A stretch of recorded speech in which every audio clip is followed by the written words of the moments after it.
Verbos en español. Tener. Tengo. Hoy yo tengo mucho trabajo. Tienes. Tú tienes una sonrisa muy bonita. Tiene. Él tiene una reunión importante esta tarde. Tenemos. Nosotros tenemos clase de español los lunes. Tienen. Ellos tienen muchos amigos en la ciudad. Tuve. Ayer yo tuve un día muy largo. Tuviste. Tú tuviste suerte en el examen.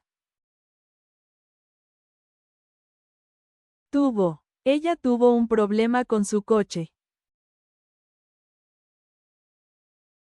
Tuvimos. Nosotros tuvimos una gran cena con la familia. Tuvieron. Ellos tuvieron una fiesta increíble el sábado. Tenía. Yo tenía un perro cuando era niño. Tenías. Tú tenías miedo de hablar en público. Tenía. Él tenía muchas responsabilidades en su trabajo. Teníamos. Nosotros teníamos una casa cerca del mar.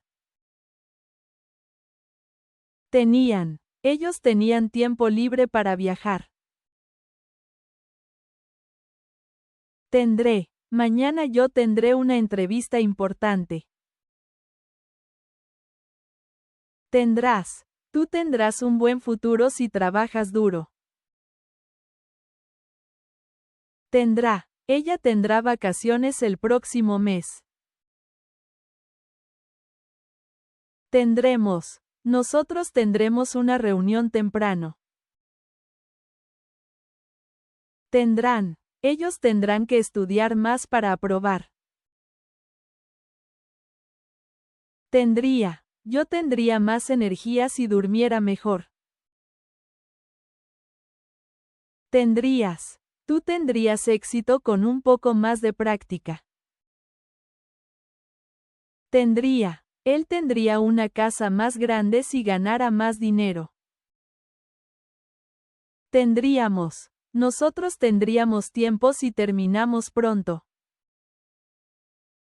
Tendrían. Ellos tendrían miedo de hacerlo solos.